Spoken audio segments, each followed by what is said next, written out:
my days. Okay, this is not a lab cat, so I hope you get to see him for like a second before he darts out. Hello, Billy. Okay, bye-bye. Bye-bye. That's all you're gonna see of him in real life. Hi everyone and welcome to Diana and the Written Words. Today I'm doing the Cats and Books tag that was created by Claudia at Spinster's Library. I've been following Claudia for a while, and even before having my booktube channel I wanted to do this video, so there we go. Question number 1 says, tell us about your cat, name, age, hobbies. My cat's name is Billy, although he has a lot of nicknames. His full name would be William Bobkin Socks, even though I prefer to think of him as wearing a mask, mittens and boots because he is a fancy boy. He doesn't meow, he just chirps around, and this is why we also think that he's a bit like a bird, like Claudia's beetle is.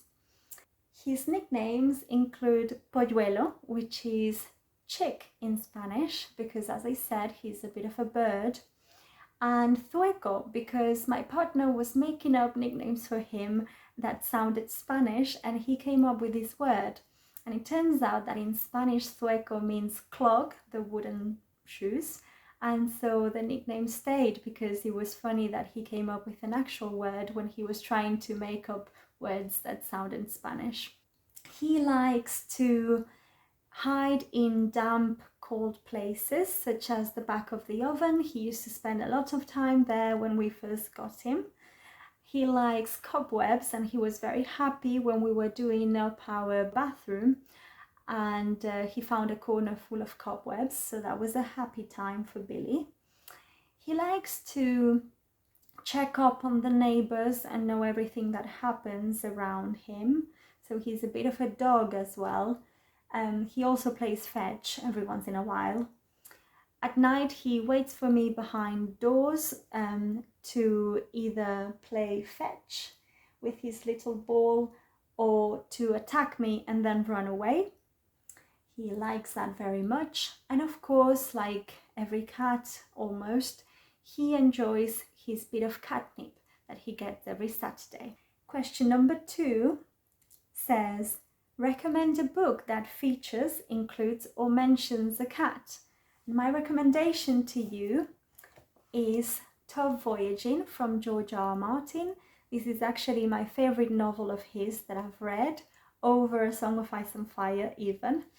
And this was born as a compilation of what was originally short stories that he then made into a novel. So it does feel episodic at times, but I really love it. It's a sci-fi novel where Haviland Tuff, an ecological engineer, goes around the galaxy and creates monsters out of his spaceship. And Haviland Tuff is really intelligent. He wins every argument and every negotiation, and he's got lots of cats. And he names his cats depending on the role that they play in the plot or the situation at the time. So I have a little excerpt here for you that I think if you're a cat lover, you're gonna like. It goes, excuse me, but some kind of goddamn vermin is rubbing up against your leg. She sucked at her beer. Haviland Tuff bent and scooped up the animal. Cats may not properly be referred to as vermin, Port Master Mune, he said. Indeed, the feline is an implacable foe of most pests and parasites, and this is but one of the many fascinating and beneficial attributes of this admirable species. Some of his cat names include Chaos, Hostility, and Suspicion. My other recommendation for books that depict cats are Mouse 1 and 2. These are graphic novels by Art Spiegelman, and they depict the Holocaust, and it's actually a biographical story of mainly the author's parents. In this novel, like in many other bits of media, cats are representing something evil or bad, in this case the Nazis, whereas the Jewish are represented by mice. This is something that we find a lot because cats are thought to be evil. And it is true that at times I think that myself, but I still love them. And I don't particularly mind cats being the embodiment of bad in these novels because they're really great. And even if you don't usually delve in graphic novels, I would recommend these to you. Number 3 goes, what is your favorite fictional cat? This can be from literature, TV, movies, games, etc. I would probably say that my favorite fictional cat is Dax from Voyaging, but not to repeat myself, I would say Puss in Boots is a big favorite of mine, and the Cheshire Cat from Alice in Wonderland as well. Puss in Boots is a story of overcoming bad odds, I guess, and getting what was coming to you. And I just in general really like children's tales. And Alice in Wonderland's Cheshire Cat is this very whimsical character that can be mean at times, but also helps Alice when she's feeling down. So I guess that accurately depicts what a cat is to me. Number 4 says, if your cat was the main character in a book, what sort of book would it be? So picture this. There are mysterious murders all over the block, not the city because he doesn't really go that far. Officer Polluelo is on the case, but he is having mental health problems and can't remember what he did for hours at a time. His therapist is finding disturbing memories locked up in his brain, especially from his childhood when his parents gave him up for adoption and subsequently he enjoyed bullying the other kids on the block. So, is he the rescuer or the perpetrator? Question number 5 goes, recommend a book that your cat would enjoy if they could read. I would recommend books of short stories for my cat because his attention span is not his strongest skill.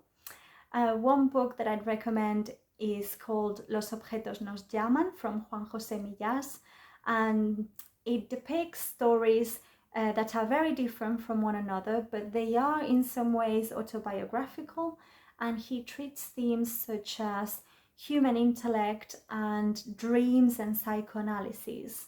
I believe his wife is a psychologist, so this is where the experience in his own life comes from. And his prose is really great. He always puts a little bit of magic in it, or things that you don't know if the characters are imagining or not. And it's one of my favorite books, but sadly I don't think it's been translated into English. So for a book that has been, I recommend Strange Pilgrims, originally 12 Cuentos Peregrinos, from Gabriel García Márquez. And this is, again, a compilation of short stories. The characters are usually immigrants into various cities of Europe. And the stories are really varied as well. But as you know, Gabriel García Márquez, again, is into magical realism, and he has this very beautiful poetic prose that if you've enjoyed his novels, this is just the same, but in shorter form, and he does it really well. So the plots develop really well in just a few pages, and I'd recommend that highly, highly if you like the author or if you like short stories in general. Question number 6 says, which book or story would benefit from the inclusion of one or more cats? I feel like a lot of books would do because I love cats, but I think in particular fantasy, adventure or thriller books would benefit from the inclusion of cats, because cats would make for a very good secondary character that would find hidden things or would be able to find the exit if someone is trapped, or the entrance to a maze or something like that. I can see a cat being really good, a good device to further the plot. And in particular, I was thinking that the book that I'm reading at the moment, A Conjuring of Light, which is part of the Shades of Magic trilogy by V. Schwab, would benefit of the inclusion of a cat. So I could see Lillebart having a cat and traveling with it, and maybe the cat would help with the magic as well. I don't know. And another book that's very different, and I've actually only watched the films, I haven't read the books, is the Millennium Trilogy by Stieg Larsson. I think that kind of action-packed book would benefit from a cat. Question number 7 says, have your cat pick your next read? And I actually cheated a little bit because this is the end of August now, and I already know what I'm reading in September. So my cat is picking my reads for October. And I did it twice. I did it one time for books that I want to read for their narrative, and that is either Bloodchild from Octavia Butler. I love this author and I can't wait to read this. And this is Strange Weather in Tokyo from Hiromi Kawakami. And I've heard really good things about this author that I've never read. I generally like Japanese authors, and also this has been recommended by Emily Kate and by the Artisan Geek, Seiji. And so I'm really looking forward to this one as well. And Billy picked out of one of these two, he picked With a Treat. And then I repeated it for books that I want to read for the linguistics. I have Miss Dalloway from Virginia Woolf in bilingual form in Spanish and English. So that one is for the translation. And I have Word Slot from Amanda Montell that talks about linguistics and how to take back the English language with feminism. And so again, both highly anticipated.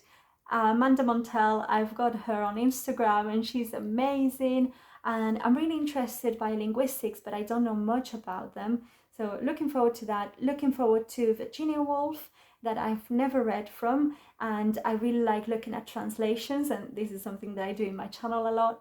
So both highly anticipated. And Billy picked out of one of these two With Catnip. Polluelo!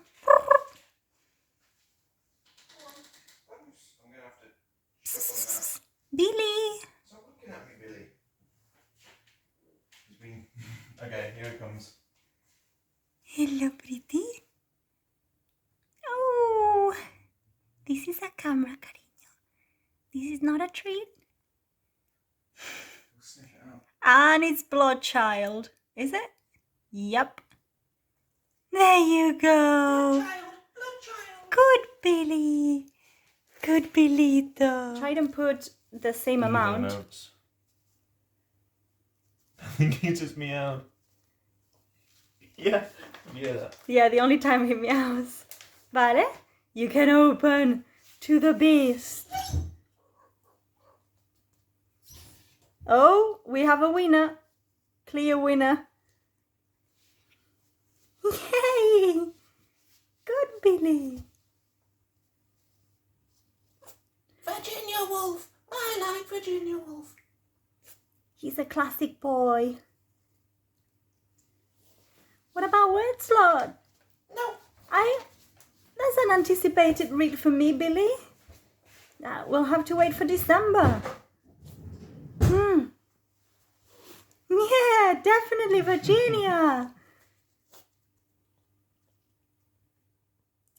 And question number 8 is tag some cat lovers, but the people that I know in BookTube that have cats have already done this tag. So I would recommend that if you have a BookTube channel and you have cats, or you love cats, or you come into contact with cats, then I recommend you do it because it's a really fun video. I think the questions are brilliant and I had a lot of fun just thinking about them. So without further ado, like this video if you liked it, consider subscribing, and I will be back with more.